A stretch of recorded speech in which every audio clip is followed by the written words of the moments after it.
Okay, hello everybody and welcome once again. My name is Nick Dutch, D-U-T-C-H. Alright, the reason I'm making these videos is because we're now reaching a time in the history of humanity whereby religion is becoming more important. No, I should say spiritualities are becoming more important than they have ever been probably at any other time in human history. Even more important than the medieval period and prior to, before those times. And part of the reason is because society is more diverse and there's more people alive today on the face of the planet now than there has ever been in the whole history of humanity. Magic, the occult, the supernatural, the spiritualist aspects of exploration into the world are also going to become much more important. As such, we need to take the understandings of what magic is about and try and bring it into a cohesive whole without any bullshit. And that's one of the reasons why I make these videos. I personally don't mind or care what religion you are, what spirituality you are, or what path you're from. I just don't care. I'm not going to be blasphemous. But I feel, especially at this time in our history, that magic is now an important subject. My experiences essentially come from being involved with a couple of witchcraft covens, being trained in the theory and practice of certain magical techniques and schools of thought, being involved in respectable organizations for spiritual healing, being amongst many, dare I call them, the orthodox or the esoteric, exoteric type aspects of the occult, and of course experiencing the people in like their own inner sanctums. And there's a lot that people have to be careful of, a hell of a lot, and that's why I'm writing what I have to do. I'm going to organize this short series of videos as a playlist like I've only recently done with all the rest of them, so that you can watch one after the other and get a full understanding. What I've done is the basis of my experience has become this, which is basically a 6-page document which covers basic creed, so to speak, of what magic is and what magic is about and what magic is not, as opposed to religion, healing, and all the other, self-development and all the rest of it. So I'm going to just create lots of little videos, I'm going to string them all together, and you're going to end up with a full understanding. Again, this is actually necessary. Not for me, maybe for you, but definitely for the rest of the world. I'm not trying to create a religion. I don't think there's any point in creating another religion. But I do want magic to be taken seriously, understood properly, and for people who do magic to be acting in a way which is ethical, to place some kind of regulation on what magic is. So if anyone goes against what I'm saying here, they are not magicians, they're not occultists, they're arseholes, for want of a better word.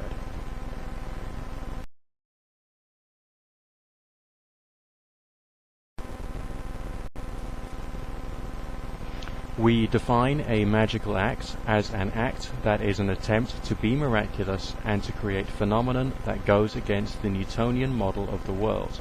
We define development exercises as meditations, prayers, yogas, and rituals designed to create changes in the human organism. Although we do not see magic as a self-developmental school of thought, we do know that the process of becoming a magician involves some personal growth and self-development. Our goal is the creation of results and not the creation of spiritual enlightenment. However, we can suggest that religious or spiritual experience seems to be paramount to success as we develop our skills. There is no such thing as a perfect magician. Traditional texts on magic speak of magic being to help create prosperity, but as no magical text has defined how this can be done, this attitude has to be driven out of the definition of magic for all time. Magic present in any religion is just a tradition of that religion and is not magic in its own right. For instance, the magic of Wicca is a religious practice that only Wiccans allow you to do when they feel that you are ready. Christian prayer is part of the magic of the Christian tradition, but again it is not magic. We can exploit these traditions to the point whereby they suit us, but we don't stop our experimentation in accordance with the fears that these cults try and instill in us. Practitioners of religion are believers, and therefore limited by fear, hatred, paranoia, and sectarianism. No one tells the magician when he or she is not or is ready. No spiritualist, magician, diviner, fortune teller, or priest has the moral rights to tell you what any spirit, deity, or supernatural force wants you to do. They may be lying or mad, and the spirit itself may be lying about who he or she is. Always apply reason first, then look to spirit for guidance if necessary. Start with normal means of solving your issues before you seek any other form of help. Many alleged spiritualists, magicians, occultists, and all the rest will very freely impart the opinion of spirit, but like it or not, the opinion is usually that of the spiritualist, magician, diviner, rather than knowledge from above. There are magical traditions in all religions. That does not make a religious person magical and does not make a magical person religious. Nor does it make the following of any religion justified, nor does it make self-professed magicians correct, sane, or superior. Some people feel that people who label themselves as magicians, witches, or many other religious, spiritual, or occult titles are worthy of respect that goes above the normal level of respect they would give anybody else. This is not only untrue, it is an out-and-out lie. They are no more worthy than the hollow opinions that they spout out of their mouths. Being a scholar of the history of various cults and magical orders does not make you a person with any real useful knowledge or skill, but historical or cultural research of this type can assist you in finding out what the historical, rather than current, ideologies, beliefs, and mythologies of the supernatural are about. We understand that spiritual development schools of thought have as their goal to integrate a sick person into human communities. We know that these organizations have value, but magic, not being an organization, is not one of them. A magician can be of any faith or none at all. We take and ascribe the name magician to any non-denominational holy man or woman. We accept that the term magician, magic, magical, and all the rest are insufficient to describe properly what we are, but for the moment they serve a superficial descriptive purpose, namely people who aspire to use or develop psi or PSI phenomenon to the point of controllability, and so as to become people who attempt to be miraculous. We accept that miracles of orthodox religion are either parables, and therefore from a practical magical standpoint useless, or they are very real phenomenon and can be classified as magic, and as such can be achieved under certain circumstances by magic adepts of any faith or none, or a sufficient number of magical adepts in any era. We don't jump to conclusions as to the verity or truth of any alleged supernatural activity that we are presented with by human beings. We don't disbelieve in the supernatural, but we are skeptical of the claims of other humans. We do not accept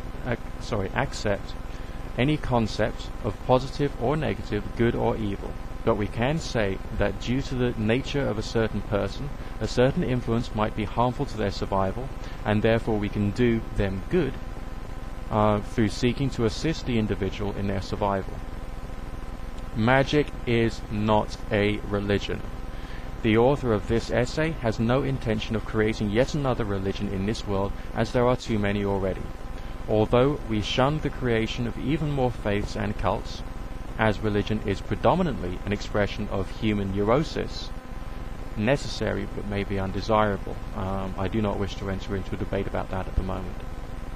At times in the development of our societies, we may at times seek to redress a social or psychological balance through creating another religion. Any benefits that come from the creation of such cults are our rewards, and any pain and misery that comes from the cults or religions that we create are our just suffering. Religion these days is increasingly politicized, and humans have increasingly less respect for the law out of economic or political stress. our lives may be at risk if we create another political or religious strain in society. We do not fear deities. Gods, goddesses, angels, demons, spirit and spirit guides come to us when we call them and not the other way around. We only find that devotional loyalty is useful under some circumstances and is not essential for success. Disloyalty against any deity won't give you misfortune or damn you for eternity. A magician accepts that there is no such thing as higher or lower levels of development, spiritual development and the like, as these are just figments of the imagination of specific religious organizations. However, there are variabilities in levels of skill, variety of skill, quantity and quality of skill. Every magician works through his or her research and experimentation which variety of skills that he or she wishes to develop and sets out to develop those skills.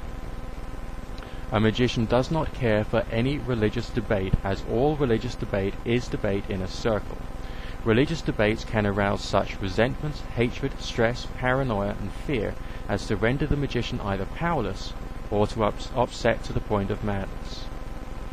We understand that religions are often created to satisfy human needs and therefore can only be, at the best, a poor reflection of the true divine, whatever that may be. We may become religious to satisfy certain needs in ourselves, but we see this as a phase in our development rather than following the one and true faith. Magic is also above politics.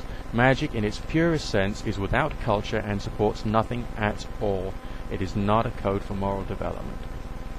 A magician does not state that spiritual entities are real and objective facts of nature, but a magician can relate his or her subjective experience of what has been done, what occurred, what seemed to occur, and the real or alleged results, and no more. A magician does not state the mechanism by which any supernatural phenomenon occurs, as that remains an unknown, except by stating that the mechanism in question is theoretical and therefore arguably not real.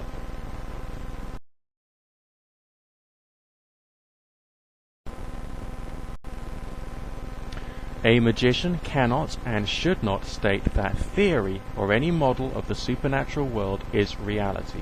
However, one can, if one has the understanding and vocabulary, state that there is a reality that has only temporary validity.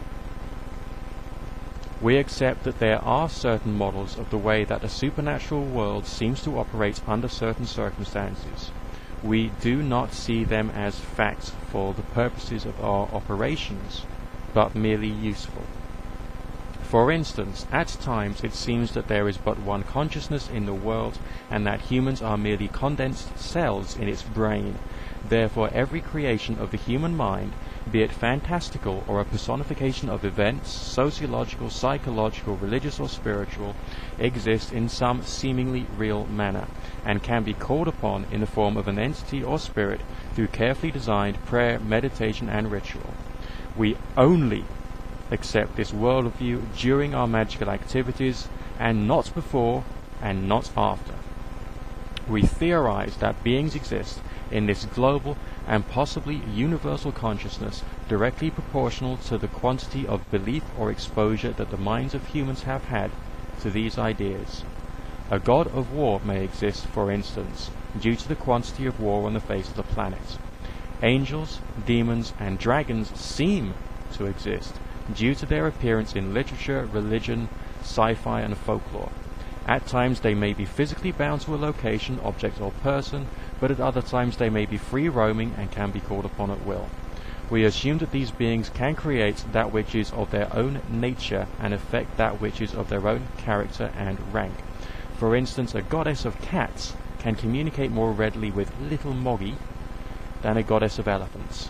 However, we can also choose to accept the fact that the entity that we have summoned, despite all appearances, might in fact be another being altogether, and as such our results might become flawed.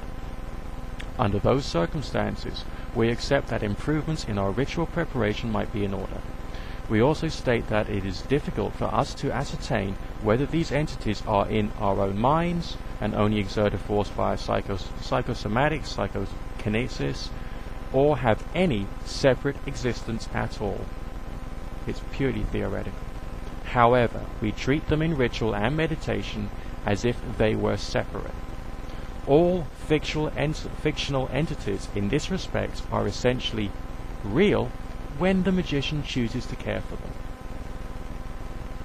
As a magician, it becomes fun and important to become involved in the research of folklore, herbalism, spiritual healing, spiritualism, neuro-linguistic programming, psychology, sociology, psychoanalysis, and many other schools of thought, and to read heavily into them. Many other add-ons that add to your understanding of the natural world can be very important and can put some real form on your experiences and understanding of the universe. The phrase, "it works," demonstrates extreme stupidity. A magician never states that the results of any form of magical activity can be created with the absolute certainty or with the reliability of switching on a light switch. Failure or variability is always an option, and there has been, to the author's knowledge, no proper analysis of which factors create 100% reliable results. Magic remains experimental, but we always seek to make notes of what has transpired so that in the future other better equipped scientists and magicians can analyze our experimental data. We remain for the moment guinea pigs in our own experimental laboratory. We refer to the studies of parapsychology, not for corroboration of our beliefs, for as a magician we need no beliefs because we do paradigm shifts, but for a more in-depth analysis of what may be the necessary theoretical factors in creating certain phenomena. If we don't understand the language of the studies, we seek to study and research to the point whereby we can understand them and to discourse freely on the subjects. A magician does not, must not, and should not deride any religion.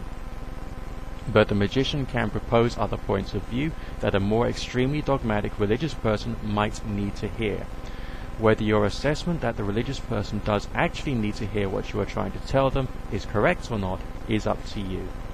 However, the magician accepts that he or she might suffer criticism and attack from religious people for doing so. Most humans need a deity concept to keep themselves sane. It isn't always a good idea to take a comfort blanket from a baby unless you have a very good set of ear protectors. We use religious ideas, imagery, words, prayers, symbologies, and the like as tools, and not as for or to support any article of faith. The magician accepts that even the religion that the magician hates the most might have in its more esoteric teachings something that can be of intellectual or emotional benefit to the magician. The magical concept of God is a concept beyond human understanding, a concept beyond conceptualization. Even the name or word God is idolatrous by comparison to this concept. The magician shuns idolatry in its religious conceptualization, except whereby operations of magic in ceremony, meditation, or visualization require the use of imagery or idols when necessary to achieve specific results. So, it's not a worship thing, it's a tool. Using idols or view of a magician is not worship, as we do not seek to bring ourselves to a point of worthiness to a personified supernatural being. Entities serve us and not the other way around. The only exception to this rule is the supreme God that is beyond conceptualization. But even then, at times, we need to see ourselves as separate entities following our will and not the will of the God in question. Organized religion is essentially organized idolatry, a social and psychological necessity for humanity rather than a necessary evil. A magician, whether he or she likes it or not, is on a path of self-development. This path is called life. He or she accepts that although self-development and magic are completely separate ideas, self-development can at times assist in the production of certain effects and the maintenance of sanity. The magician, if he or she so desires, may use all the imagery, ceremonials, and concepts of the world religions, that he or she can, or those that he or she can creatively design, or none at all, and to do so without hypocrisy. The magician accepts that all religious imagery, be it visual such as a crucifix or auditory such as a mantra, or of any other form, is essentially idolatry, and as such is a fiction and not the truth. But it is a truth that can be used as a tool to reach certain states of mind.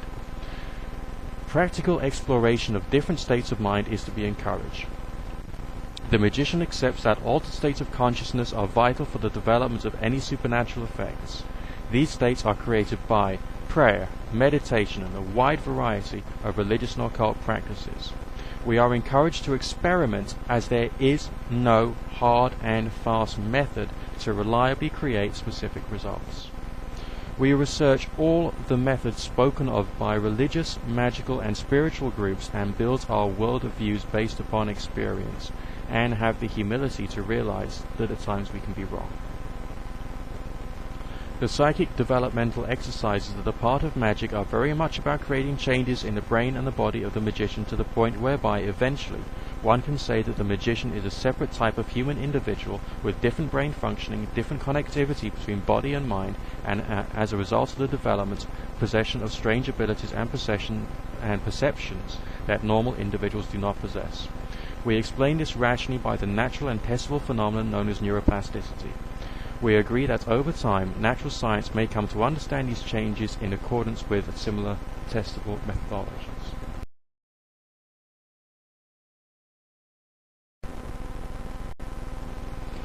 Despite the intoxicating allure of mystical language and symbolism, we accept that mystical language and symbolism is only a way that, firstly, cults use to ensnare the minds of the followers through giving them more and more riddles to solve, and secondly, need to be understood to be used in any way at all by magicians.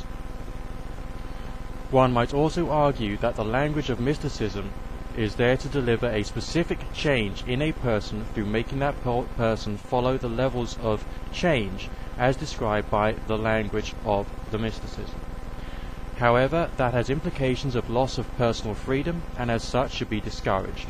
It is better to either spend a portion of your time devoted to a particular path to ascertain all that you can from it before moving on, or to create your own symbolism and mystical language based upon, for instance, phonetics.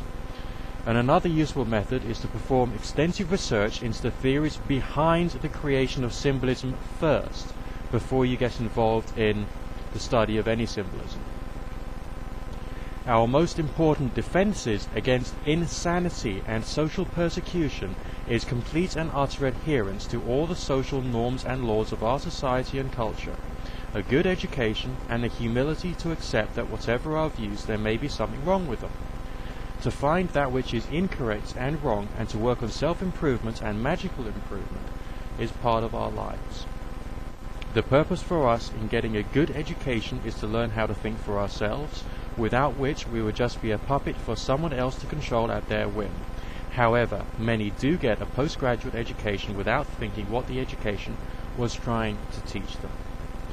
Most practicing magicians have no knowledge of the true meanings of the words art or science. However, they do state that they are practicing an art and science. It is therefore of paramount importance to study the words art and science in all their contexts, and not just to refer to a dictionary. Becoming a master of quoting things is a great way to seem like a soulless, thoughtless robot who has psychiatric diseases, but actually learning how to think, and to think like a scientist and an artist, is essential if you're going to explain magic as either a science or an art. Although the stories of our success may be enthralling and the stories of our failure may be entertaining, we do not seek to deliberately terrify the audience into believing supernatural ideas. If we were to do so, we would become cult leaders. Cult leaders are pointless lunatics who destroy the lives and minds of other humans. We find them in all religions, the New Age movement, and in psychic development circles to a greater or lesser degree. Part of our task as magicians is to undo the damage that they create. If a religious group promises magic, it is not a magical group, but a cult that is using the miracles of magic to terrify the audience into submission. We accept that our own conceptualization of spirituality is the growth and development of our minds and our emotions, essentially personal growth. Belief in spirits is not spirituality. A person who believes in ghosts is not a spiritual person. As a magician, we choose to learn when to believe and learn when to disbelieve. Although a magician is not a religious person in the accepted sense of the word, he or she may find that it is beneficial under times of identity crisis, a sense of real or imagined psychic attack, or any other anomalous psychological malaise, to identify himself or herself with an organized religious system. However, he or she needs to keep his or her magical interest quiet. The act of joining a religion is to seek approval, identity, and membership of some tangible body of people that is greater than the self. It can be therapeutic, but exposing your magical interests to them will undo any benefits to your self-healing through the religion. We accept that many people get into magic out of needs. Unlike religious people or self-absorbed individuals, a magician should always ask the newcomer to magic to explain precisely and honestly why they wish to be involved. Like it or not, magic probably won't be the answer that they need or the solution for their problems. We understand and agree that many people get into magic as a direct result of their own pathological problems. These people should be directed to the right self-help or therapeutic organizations and away from magic. Whatever issue that it was that has driven you to magic to find the answer, it can almost certainly be dealt with by natural means rather than by supernatural means. Magic remains experimental and not a proven system of creating deliberate change in the physical world. Otherwise, by now, I will be a multimillionaire with more than 100 wives. I'm not kidding. A magician is careful with his speech so as not to create false beliefs or the misunderstandings or to fill the lives and minds of his audience with fear and paranoia. For instance, it is better to say, "I would like to try a spiritual healing on you, if you don't mind, just to see what happens," rather than, "There is an evil demon that has possessed your aura and biomorphic fields and has driven your wife, family, and children away from you, due to a root evil matrix on your 7th level of being, and only I, the great Merlin, can remove it with my magical abilities." Manners, tact, and understanding the apparent and real way that the world seems to work is a much better method. The moment that a spiritual being or experience that we have had occult dealings with becomes sufficiently troublesome to affect our ability to live and look after ourselves, we have to concede defeat and get help from psychiatric medication that is prescribed or a suitable support or counseling organization. It is necessary to retire temporarily in order to get strong again and to live to fight another day. This can be necessary for the survival of the individual and as such should be seen as necessary at times. It is also wise to be a member of either an orthodox religion or a non-religious self-developmental organization for the purposes of maintaining sanity that you have during some of the more psychologically dangerous exercises that you may experience or perform. Your religion might not be the truth, but its fiction and energy interchange with the followers of the religion may save you from a psychological or social hell. We look upon skeptics of the supernatural with pity. They seem to have developed beliefs, and beliefs are restrictions. We look to the evidence from science and parapsychology that demonstrates the verity of certain facts of the natural world under controlled laboratory conditions, and know that the exercises that we do are in some strange way part and parcel of the natural phenomena that are investigated by parapsychologists. However, we cannot under any circumstances define precisely what those phenomena are. Magic cannot and will not give you results immediately. If you fail at a magical exercise, you need to look more closely at where your skill levels are, what type of skills you have, and what you can achieve, as opposed to trying something that you are not suited to at the moment. Practice and increasing your skills are essential and part of your growth. Human ability is variable. Magic does not, cannot, and will not save you from any unpleasantness in your life. The best case scenario is that through your journey of magic, you will gain spiritual experiences and a lot of life learning that you wouldn't normally receive through being normal. On your journey, you will experience moments of telepathy, psychokinesis, out-of-body experiences, prophetic visions, the powers of a spiritual healer, many results from ritual and meditation, and some medium experiences, and much more that I have not written or spoken about. If you work hard, you will learn to control some or all of these phenomena. You will not, however, master or unbalance the entire universe.